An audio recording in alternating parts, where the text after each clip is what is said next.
Mungu atawabariki watu wake, kwa maana ana mipango mikuu kwa ajili yako. Asali kutoka mwambani ni neema ya Mungu ya kukuvusha. Umependwa na Mungu, upendeleo wa kweli wa kiungu. Asali kutoka mwambani, utoaji wa kimiujiza kwa ajili yako. Asali tamu kutoka mwambani, baraka za Mungu kwako. Asali tamu kutoka mwambani, baraka za Mungu kwako. Haleluya! Bwana asifiwa. Kumbuka, hatuko hapa kwa ajili ya kutangaza. Hatuko hapa kwa ajili ya msisimko. Somo muhimu na naamini kuhusu Roho Mtakatifu ni nani. Nami nataka unisikie kwa makini sana na uelewe kwa makini sana. Na ndio maana ninaenda polepole na kujaribu kuwa na utaratibu. Katika Agano Jipya la Utatu, kuhusu Agano Jipya, amekuja kufanya nini ndani yako? Matendo sura ya 2 mistari ya 38 hadi 39. Tubuni na mbatizwe, yeye si mafanikio. Walimpokea kwa sababu walikuwa wamefanya kweli. Je, hamjui kwamba miili yenu ni hekalu la Roho Mtakatifu aliye ndani yenu, ambaye mlimpokea kutoka kwa Mungu, nanyi si mali yenu wenyewe? Paulo anawauliza na kuambia watu hawa, hamjui? Hujui? Hata alishtuka. Nini? Hamjui kwamba mwili wenu ni hekalu? Kwa Roho Mtakatifu, uwepo wa Mungu ulikuwa na anwani. Sawa? Na ilikuwa jengo, maskani, iliraruka kutoka juu hadi chini. Inamaanisha nini? Sisi. Unaelewa? Kwa hivyo sasa, wewe ni hekalu, makazi ya kudumu, utampata Mungu. Ukristo si kuhusu kumtafuta Mungu. Dini zote watu wanajaribu kumtafuta Mungu. Katika Ukristo hatupati Mungu na unaonekana kama janga. Bado wewe ni hekalu lake. Unapoenda shambani kwako, bado wewe ni hekalu lake.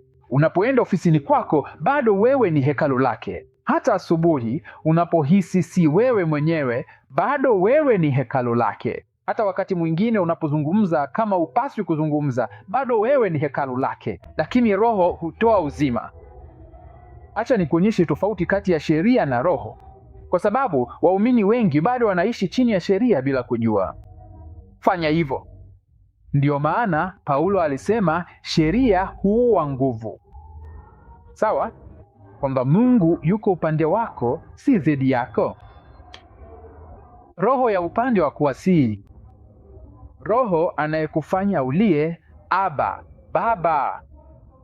Yaani hatumii shinikizo. Wagalatia 5:22 ilitokana na mbegu ili kutoa chungwa bila kuhangaika. Kwa hivyo una haja ya kufanya hivyo kutoka nje. Anabadilisha asili yako kutoka ndani. Nilikuwa nimekuambia hivi.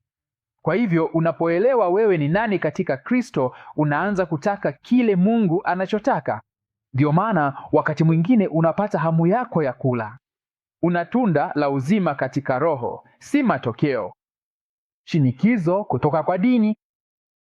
Katika nambari 7, Roho Mtakatifu anakupa uhakika, si mashtaka. Kwa maana hamkupokea roho ya utumwa tena iletayo hofu, bali mlipokea roho ya unyenyekevu mnapolia Aba, Baba. Roho hushuhudia pamoja na roho zetu ya kuwa sisi tu watoto wa Mungu. Hiyo ni Warumi 8 mstari wa 15. Roho hutoa ushahidi, shahidi mahakamani wa dhamiri yako na kutangaza kwamba wewe ni wa wema wa kutosha. Lakini hiyo si kazi ya Roho Mtakatifu. Hiyo ni kazi ya mshtaki wa ndugu Shetani, ambaye huendelea kukuambia wewe si kazi ya Roho Mtakatifu. Hiyo si roho ya Mungu. Roho wa Mungu anakuja kukuhakikishia. Umeelewa? Ili kukuhakikishia, anakukumbusha utambulisho wako.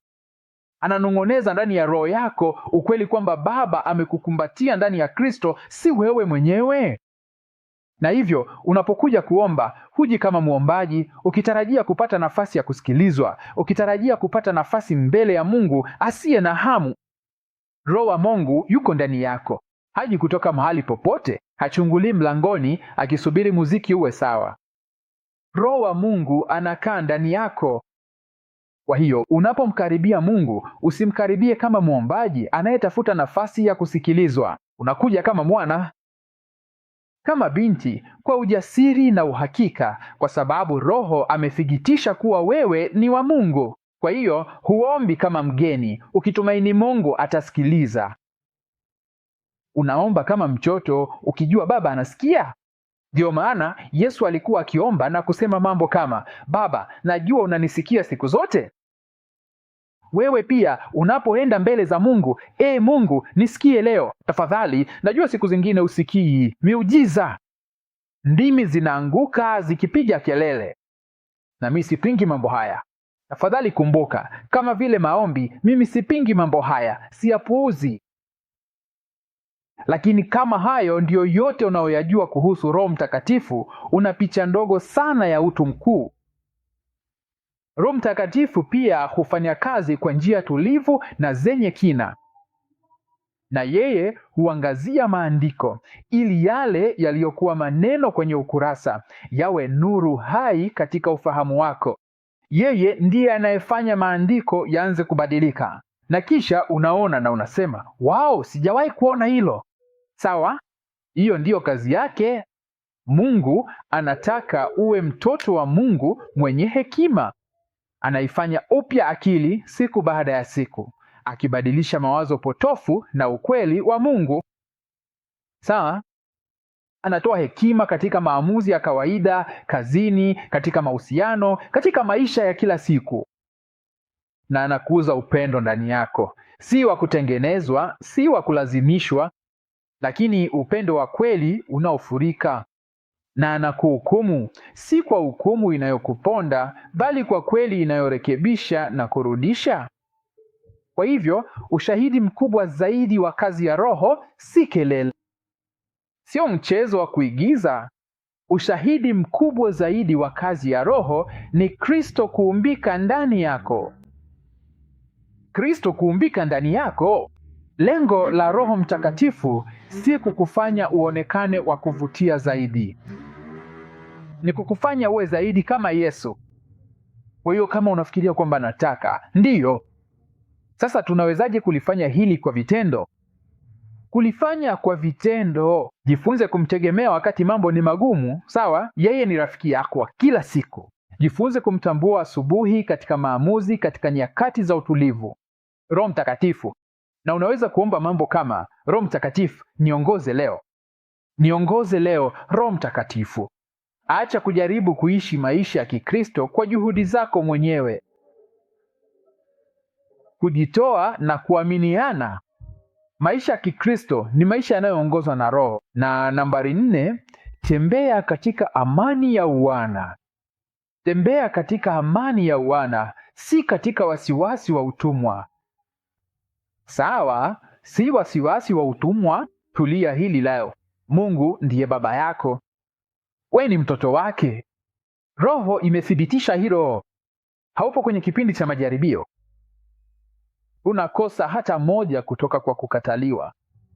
Unapendwa, unakubalika na uko salama katika Kristo. Na hii ndio hitimisho letu. Acha nimalizie na hili. Wana. Natamani siku moja uelewe maana yake. Kwa hivyo anaitwa. Yeye ni Mungu ndani yako, tumaini lililo ndani yako, akikubadilisha kutoka ndani.